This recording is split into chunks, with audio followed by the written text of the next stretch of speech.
The most powerful people throughout all of history have known one thing. They've known the fundamental difference between operating from the linear realm of force, win, lose, the realm of scarcity, versus the realm of power, which is a win-win, which is you get better, everything else gets better too. And they've known how to tap into power over force. So in today's video, I'm going to share with you the fundamental difference that I've recently just realized what the difference is, but also how to fully step into power rather than operating from the old paradigm of force. To become a powerful individual, you have to learn how to manage the different personas within you. Carl Jung's work was mainly based around one goal: individuation.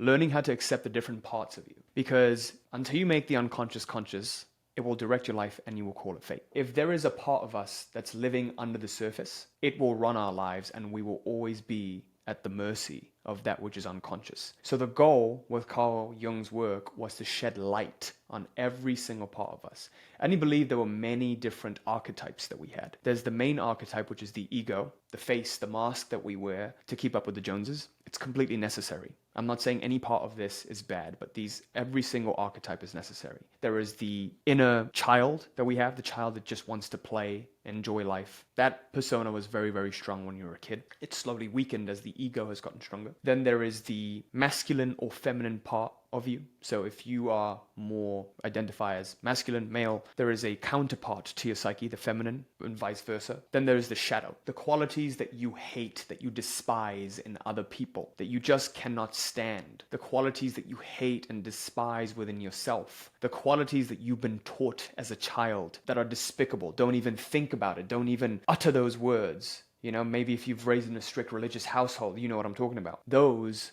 qualities are in your shadow. And depending on how you've been raised and how strongly you feel, how strong your aversions are, that shadow has gotten very, very strong. And when it gets really, really strong, it starts to live a life of its own within you. And one day, a lot of people have quarter-life, midlife crises, and there's a reason for that. It's because the shadow has bubbled up under the surface and the pressure is too strong, and now your psyche can't keep it down anymore. It doesn't have any more strength to keep it down. So all of the suppressed things that you've had in your life, you know, all of a sudden they start to act out in ways. You start to act out. You start to do things that you just don't understand why you do. And that's the effect of a disowned shadow. You have disowned your shadow, and because of that, it starts to take control of your life, kind of like Jekyll and Hyde. To become a powerful individual, we have to first define what power is. For some people, power is fame, money, etc. You can attain fame, money, all you want. It may feel good to the ego.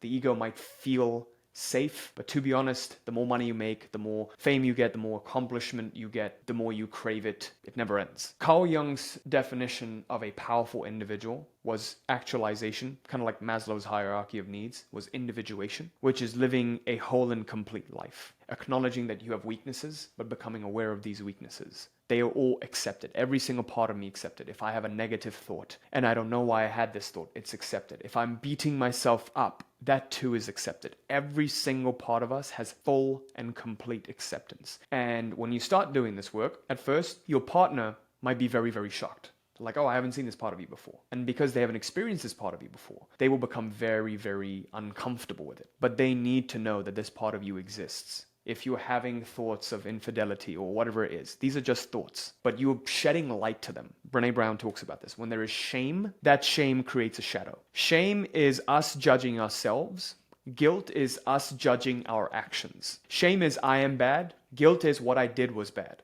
Guilt has higher energy than shame. When we go into shame, it's what leads to addictions. It's what leads to us looking for other exits of this pressure. A wise man, I remember listening to a podcast, he said, addiction is the solution, not the problem. We think that addiction, we feel that this addiction or this compulsive behavior, the thing that I'm doing, it gives us a relief. It's an easy solution rather than the hard solution, which is bringing light and confronting that inner demon that's trying to come up. When you start to express it to your partner and the people around you, become vulnerable with it, they will be uncomfortable. But this is a band-aid that needs to be ripped off. And slowly it starts to, you start to bring it to light, and you can collectively deal with it and understand it better. And it will just make your relationship all the more stronger. To become a powerful individual really is to become a whole and complete individual by bringing every single part of you to light. To begin the journey of shadow work, we need to turn on a thing I like to call the inner guardian. We have this center point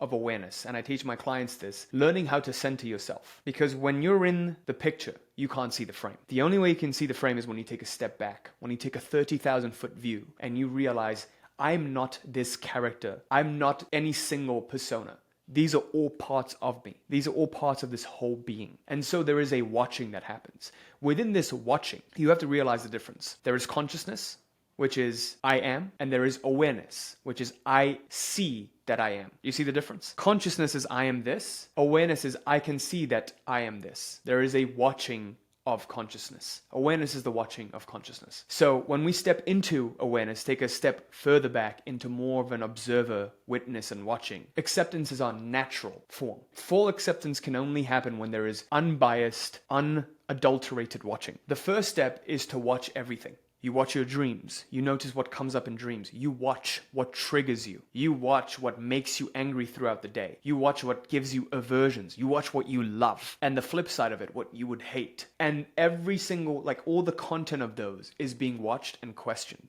Why? I hate the kind of person who does this. Why? That is in my shadow. You see that? I hate the kind of person who's lazy. Why? That's in my shadow. I've been told that being lazy is bad. As a kid. The more I bring these to light, the more I allow myself to acknowledge that that part also exists within me. Everything that you hate, everything that you love exists within you.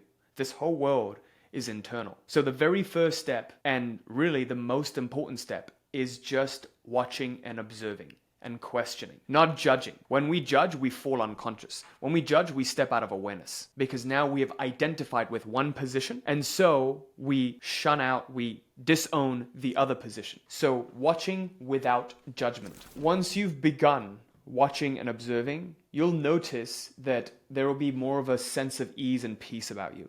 Because now everything isn't personal. If someone attacks you, your immediate bodily reaction is to fight back. But then you cut that cycle off by watching. The next step after watching is to simply act on the guidance that watching gives you. For example, sometimes you will crave a past addiction. And sometimes you'll feel like there is a tension that arises between the moment the impulse, the desire for you wanting to experience that arises and you acting on it. So when you act on an impulse or an addiction, it's actually escaping the tension, the feeling of tension of that addiction. If I am a smoker or I indulge in overeating, stress eating, when I'm stressed, there is an impulse to overeat that arises. Now I'm watching that stress, that feeling that's driving me, that's pulling me to that action. Instead of acting and escaping in giving into my addiction, I stay with the tension of that feeling. A lot of the times when I'm stressed or I'm losing at something, like something isn't working out that I really wanted to work out, I feel like a loser. I want to escape that feeling by trying to win at something. So I'll switch games. I'll go from business isn't working, let's go and try to play golf and win at that. Business isn't working, let's play video games and try to win at that. Golf isn't working, let's go back to business and try to win at that. Let's try to win at YouTube. Let's try to win at X, Y, and Z. Let's try to win at my relationship. Let's go spend some time with my son and be a better dad. So I'm trying to escape that feeling of loss, of losing. Instead, stay with that feeling. And this method is known as the method of surrender. When we ease into the tension of that feeling and give into it almost. It's like, okay, I feel really, really tense. I feel like I'm in fight or flight. Stay with that feeling as long as it takes. What will happen is that intense feeling now will get individuated instead of getting concentrated in your body. So this is what happens for most people. When they feel this intense feeling, it's somewhere along the body. Typically, it's in your gut or your throat or your heart, anywhere from the solar plexus to the stomach region.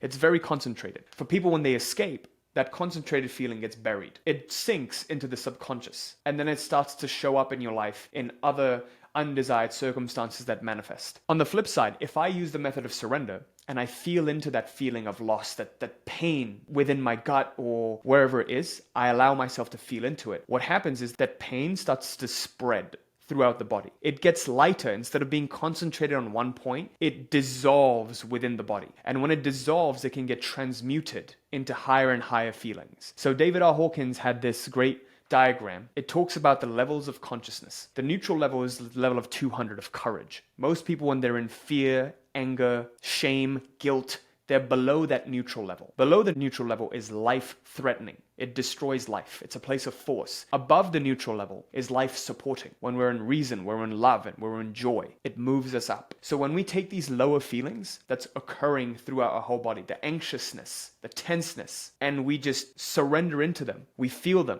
we feel the tension, we watch it deeply, we turn an inward eye, it gets dissolved and transmuted higher and higher. And you'll start to notice over time you feel lighter. You start to feel like things in your life all of a sudden just happen naturally. Things that you've always wanted, they manifest. You just can't explain why. When you can't explain why, you are no longer operating in the linear domain of cause, effect, reason. It's a higher realm. It's a non-linear realm where things just happen because of divine grace, divine will. What was meant to happen for your life. Your deepest desires, they sort of just manifest. It's not a win-lose. You don't lose anything to gain it. It's more of a win-win. Good things happen and you feel better and life gets even better and you didn't have to pay a price for it. Most of the time when people manifest things and they come from the lower paradigms of fighting, let's fight, let's go with anger, there's always a price to pay. It's a win-lose. And that's why they say you sold your soul to gain this. For what good is a man if he sells his soul to gain the world? If you'd like to learn how to do shadow work, but also learn how to fully surrender, I made a comprehensive 30-minute video on shadow work. It just hit 1 million views, so you can click right here to watch it. I believe it's the most in-depth guided exercise that I have